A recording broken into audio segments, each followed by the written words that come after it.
Hi అండి, అందరికీ నమస్కారం. నా పేరు అమల. మీరు చూస్తున్నది అమల టెక్ ట్రేడ్. ఈరోజు టాపిక్ వచ్చేసి యూకేజీ ఇంగ్లీష్ కాంప్రహెన్షన్. ఈ టాపిక్ మనకి యూకేజీ ఇంగ్లీష్ సంబంధించి ఈ రోజుతో ఈ టాపిక్ అన్నది మనకి లాస్ట్ టాపిక్. సో ఈ టాపిక్ స్టార్టింగ్ నుంచి ఎండింగ్ వరకు స్కిప్ చేయకుండా చూసి పిల్లలకైతే ఎక్స్ప్లెయిన్ చేయండి. అదేవిధంగా ప్రీవియస్ వీడియోలో యూకేజీకి ఇంగ్లీష్ సంబంధించి టాపిక్స్ అన్నీ క్లియర్ అయినాయి. ఇన్కేస్ ఆ వీడియో కనుక ఎవరైనా చూడకపోతే నేను కింద డిస్క్రిప్షన్లో లింక్స్ ఇస్తాను, ఒకసారి వెళ్ళి చూడండి. ఇంకా టాపిక్లోకి వెళ్ళిపోయి ముందు ఇదే కనుక మన ఛానల్ ఫస్ట్ టైం కనుక చూస్తే దయచేసి లైక్ చేయండి, షేర్ చేయండి, సబ్స్క్రైబ్ చేయండి. ఈరోజు topic UKG English comprehension. Paragraph తెలుగులో ఏంటంటే పారాగ్రాఫ్ ఇచ్చేసి క్వశ్చన్స్ ఇస్తారు కదా, అది ఆ దాన్నే కాంప్రహెన్షన్ అంటారు. ఇది చాలా ఇంపార్టెంట్ మీన్స్ ఏంటంటే ఒక స్టోరీలో దాని మోరల్ ఏంటో మనకి ఆ స్టోరీ విని దాన్ని అర్థం చేసుకుంటే కానీ దాని మోరల్ చెప్పలేం. అదేవిధంగా ఈ కాంప్రహెన్షన్లో ఈ పారాగ్రాఫ్ వచ్చేసరికి ప్రతి వర్డు అదేవిధంగా ప్రతి సెంటెన్స్ దాని మీనింగ్ తెలిస్తేనే కానీ క్వశ్చన్స్ అన్నది చేయలేం. సో ఇది కొంచెం టఫ్గా ఉంటుంది, కానీ వాళ్ళ ఎడ్యుకేషన్కి సంబంధించి లేక వాళ్ళ గ్రేడ్కి సంబంధించి వాళ్ళ మైండ్ వ్యూకి సంబంధించి పిల్లలకి ఈ కాంప్రహెన్షన్ అన్నది ఇవ్వాలి. అంతే తప్ప బడా సైజెస్ ఇచ్చేసి లేక పెద్ద పెద్ద స్టోరీస్ ఇచ్చేసి వాళ్ళు చదివేసి వాళ్ళు చేయమంటే చేయరు. సో వీళ్ళకి మ్యాక్సిమం 10 లైన్స్ ఉండే స్టోరీ మాత్రమే వీళ్ళకి కన్సిడర్ చేయాలి. ఎందుకంటే వాళ్ళకి వాటి మీనింగ్స్ ఏంటంటే అది ఇప్పుడిప్పుడే తెలుసుకుంటారు కాబట్టి అది క్లియర్గా వాళ్ళకి స్టార్టింగ్లోనే కొంచెం నెమ్మదిగా అలవాటు చేస్తే వాళ్ళకి నెక్స్ట్ లెవెల్ అన్నది పెరుగుతుంది. కాబట్టి వాళ్ళు ఈజీగా కాంప్రహెన్షన్ అంటే ఒక పారాగ్రాఫ్, ఆ పారాగ్రాఫ్ క్లియర్గా చదివితేనే కానీ ఈ క్వశ్చన్స్ రాయలేమని ఒక మైండ్ వ్యూలో వాళ్ళు వెళ్ళిపోవాలి. సో ఇది పిల్లలకి ఏ విధంగా చెప్పాలి, ఎలా చెప్తే వీళ్ళకి అర్థమవుతుంది, ఆ క్వశ్చన్స్ ఎలా అటెంప్ట్ చేస్తారు, వాళ్ళకి ఏ విధంగా అర్థం చేసుకోవాలన్నది నేను చెప్తాను. సో ప్రతిదీ కూడా క్లియర్ కట్గా నేను చెప్తాను. సో స్టార్టింగ్ నుంచి ఎండింగ్ వరకు వీడియో స్కిప్ చేయకుండా చూసి పిల్లలకైతే ఎక్స్ప్లెయిన్ చేయండి. అదేవిధంగా ఈరోజు యూకేజీ ఇంగ్లీష్ సంబంధించి ఇదే మనకి లాస్ట్ టాపిక్. మనకి ఇంగ్లీష్ సంబంధించి ఆల్మోస్ట్ టాపిక్స్ అన్నీ క్లియర్ అయిపోయినాయి. సో ఇది లాస్ట్ టాపిక్ కాబట్టి ఇంగ్లీష్ సంబంధించి కొంచెం కేర్ఫుల్గా విని పిల్లలకైతే చెప్పండి. Teaching comprehension to kids can be fun and effective if done in a step by step and interactive manner. ఎప్పుడన్నా సరే కాంప్రహెన్షన్ చెప్పేటప్పుడు పిల్లలతో ఇంటరాక్టివ్ అవ్వాలి. లైక్ ఎలాగంటే ఐ టు కాంటాక్ట్ ఉండాలి, మన వాయిస్ రేజ్ అయి ఉండాలి. ప్రతిదీ కూడా స్టెప్ బై స్టెప్ ప్రాసెస్ ప్రకారం వాళ్ళకి చెప్తే దాని మీనింగ్ ఏంటో, దాని సెంటెన్స్కి అర్థం ఏంటో, వర్డ్కి అర్థం ఏంటో ప్రతిదీ వాళ్ళు తెలుసుకొని, అంటే లైక్ మీరు చెప్పే విధానం బట్టి వాళ్ళు కాన్సన్ట్రేషన్ అంతా మీ మీద ఉండాలి. ఆ విధంగా మీరు చెప్పాలి పిల్లలకి. సో ఇది చాలా ఇంపార్టెంట్ కాబట్టి కొంచెం కేర్ఫుల్గా అయితే ఈ క్లాస్ అయితే వినండి, ఓకేనా? అసలు పిల్లలకి ఏ విధంగా చెప్పాలి, ఎలా చెప్పాలన్నది ఇప్పుడు చూద్దాం. Start with simple story. ఎప్పుడన్నా సరే పిల్లలకి చెప్పేటప్పుడు సింపుల్ స్టోరీ అన్నదే మెన్షన్ చేయాలి. ఇప్పుడు క్లాస్ యూకేజీ వాళ్ళకి చెప్తున్నాం. యూకేజీ వాళ్ళ మైండ్ ఆఫ్ వ్యూ ఏంటంటే ఇప్పుడిప్పుడే నేర్చుకుంటున్నారు వాళ్ళు. అంటే ఒక వర్డ్ యాపిల్ అంటే ఒక ఫ్రూట్ అని, క్యారెట్ అంటే ఒక వెజిటేబుల్ అని, ఇట్లా నేర్చుకునేటప్పుడు వాళ్ళకి స్టోరీస్ కూడా చాలా చిన్నగా ఇవ్వాలి, వాళ్ళకి అర్థమయ్యే విధంగా ఇవ్వాలి. జస్ట్ యానిమల్స్ కోసం, బర్డ్స్ కోసం, లేదంటే ఫ్యామిలీ కోసం ఇట్లా చిన్న స్టోరీస్ అన్నది ఫామ్ చేసుకొని వాళ్ళకి ఇంట్రడక్షన్ కొంచెం ఫ్రీగా ఉండే విధంగా స్టోరీ అన్నది బిల్డ్ చేసుకోండి, ఓకేనా? Choose age appropriate and engaging short story or passage. మనం ఇచ్చే స్టోరీ వాళ్ళ ఏజ్ తగ్గట్టు ఉండాలి, అది వాళ్ళకి ఎంకరేజ్ చేసే విధంగా ఉండాలి, ఓకేనా? Make sure the language and content or relatable to their level. అంటే వాళ్ళకి అర్థమయ్యే విధంగా మనం చెప్పే స్టోరీ లాంగ్వేజ్ ఫస్ట్ వాళ్ళకి అర్థం కావాలి, ఫస్ట్ మనం యూజ్ చేసే వర్డ్స్ ఫస్ట్ వాళ్ళకి అర్థం కావాలి. అదేవిధంగా ఆ కంటెంట్ కూడా వాళ్ళకి ఈజీగా ఉండాలి. ఆ విధంగా స్టోరీ అన్నది క్రియేట్ చేయండి, ఓకేనా? ఒక స్టోరీ అన్నది క్రియేట్ చేశారు, ఓకే? తర్వాత వాళ్ళతో ఏ విధంగా చెప్పాలి. Activate prior knowledge before reading ask kids about their experience related to their topic. ఇప్పుడు నేను ఫర్ ఎగ్జాంపుల్ నేను ఒక యానిమల్ కోసం చెప్తాను, లైక్ ఒక ఫారెస్ట్లో యానిమల్ ఇలా ఉంది అని నేను ఒక సమ్ యానిమల్ కోసం నేను చెప్పినప్పుడు ఫస్ట్ వాళ్ళ స్టోరీ స్టార్ట్ చేయకముందే మీరు ఈ యానిమల్ చూసారా, లైక్ నేను ఒక డాగ్ కోసం చెప్తున్నాను, ఈ డాగ్ మీరు చూసారా, ఆ డాగ్లో మీరు ఏం అబ్జర్వ్ చేశారు? ఫస్ట్ స్టోరీ స్టార్ట్ చేయకముందే వాళ్ళు దానికోసం తెలుసుకున్నారా లేదా, వాళ్ళకు అది తెలుసా లేదా, దానికోసం ఏం తెలుసుకున్నారు అని ఫస్ట్ క్వశ్చన్ అన్నది వాళ్ళు వెయ్యాలి. అంటే ఫస్ట్ వాళ్ళకి ఇంట్రడ్యూస్ చేసే థింగ్ లేదా ఇంట్రడ్యూస్ చేసే పర్సన్ లేదా ఇంట్రడ్యూస్ చేసే యానిమల్ వాళ్ళకి ఫస్ట్ ఐడెంటిఫికేషన్ ఉందా లేదా అని ఫస్ట్ క్వశ్చన్ చేయాలి. ఓకేనా? For example, if the story is about a park, ask what do you do when you go to the park.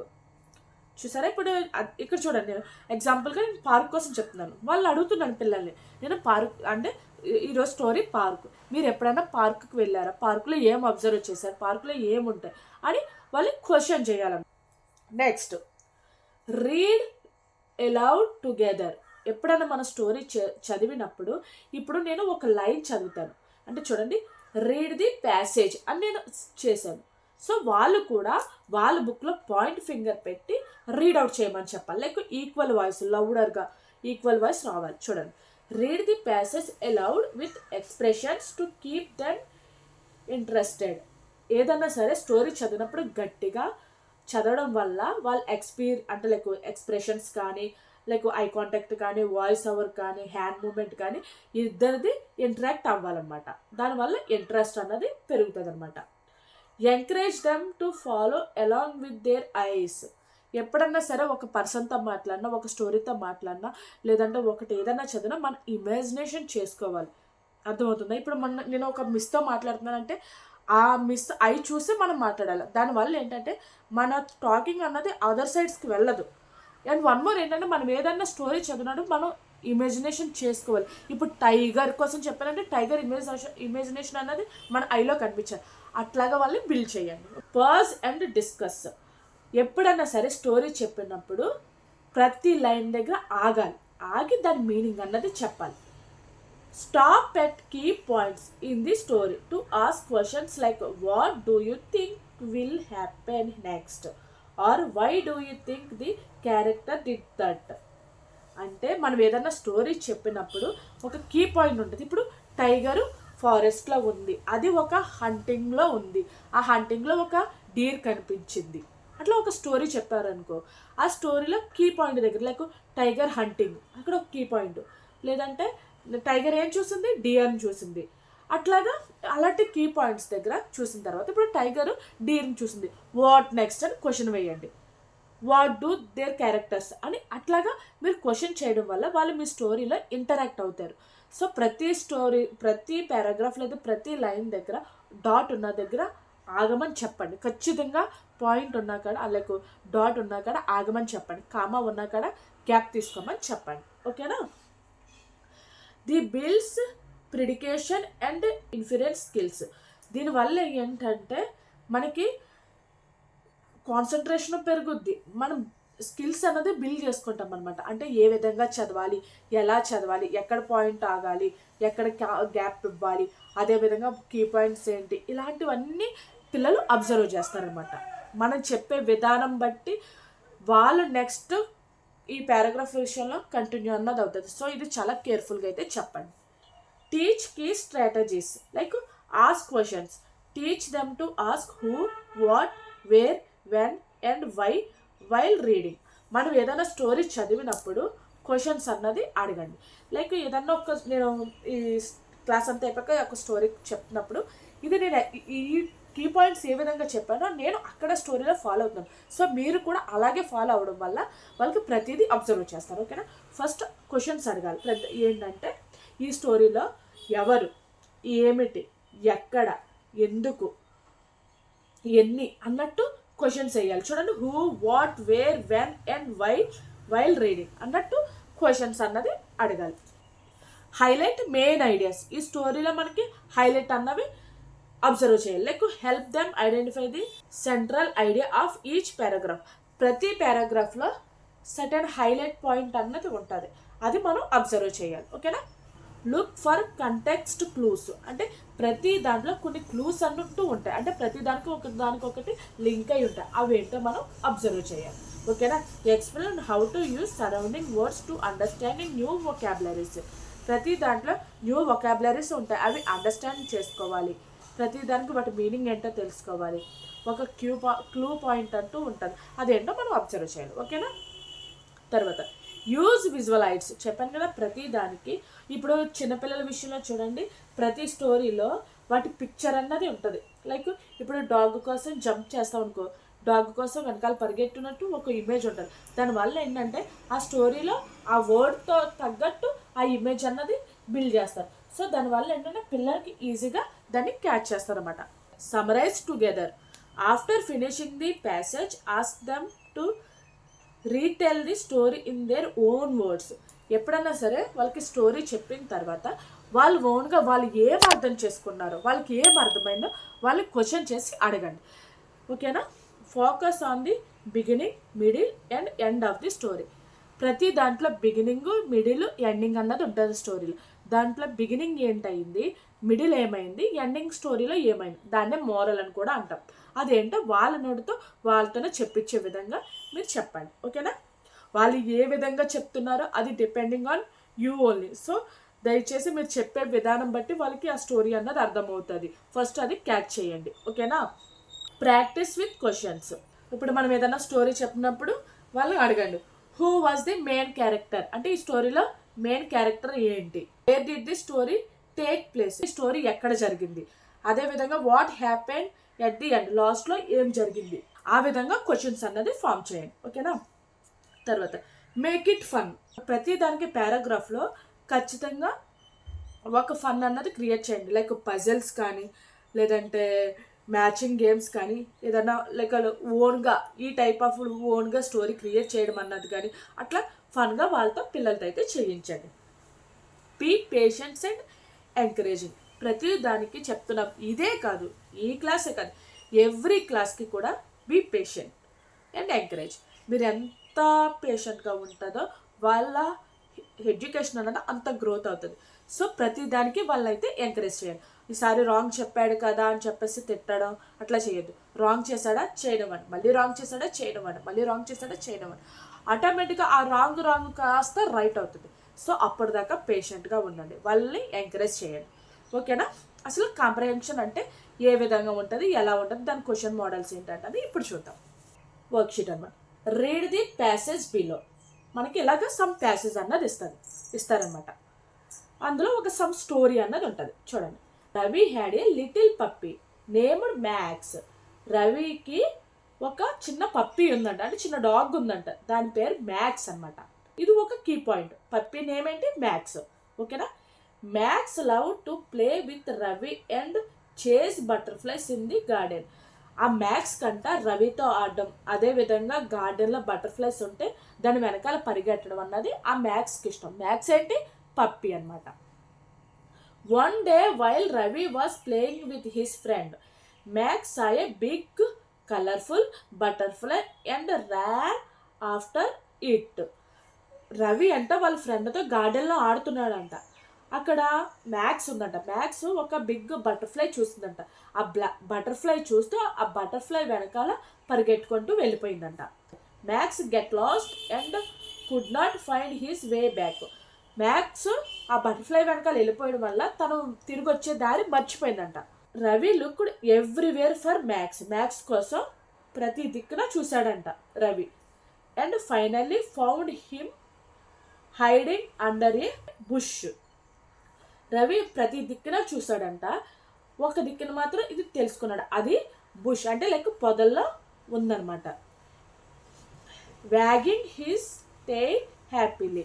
తను రవిని చూడగానే తన టెయిల్ అన్నది హ్యాపీగా మూవ్ చేసుకుంటూ రవి దగ్గరికి వచ్చేసిందంట.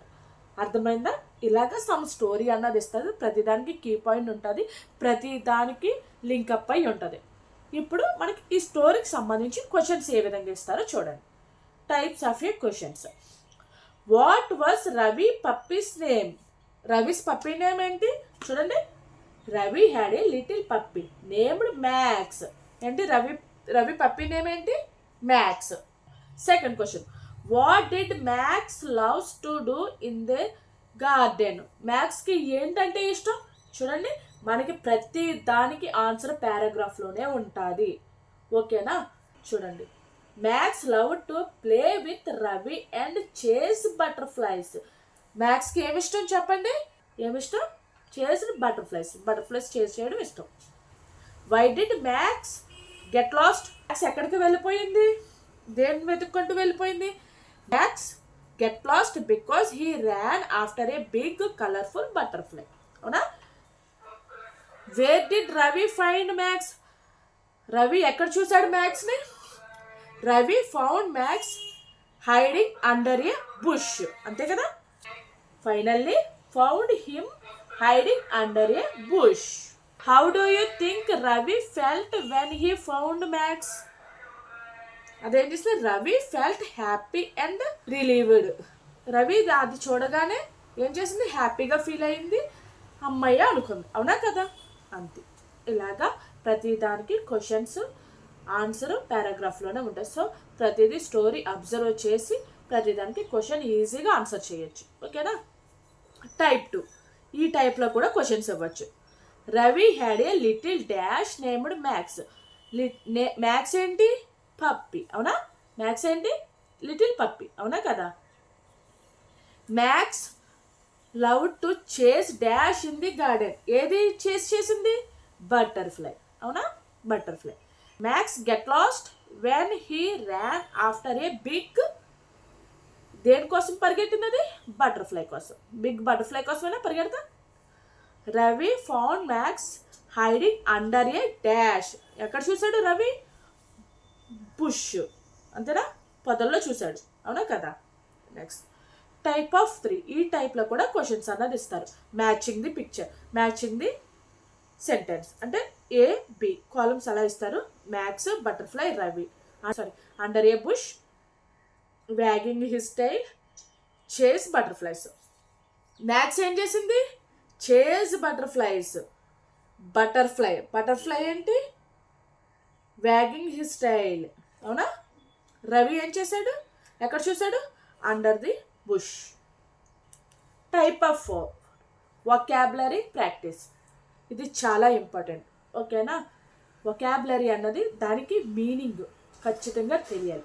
చూడండి, right the meaning of the word chase. Chase అంటే మీనింగ్ ఏంటో రాయాలి. Chase means to run after someone or something quickly.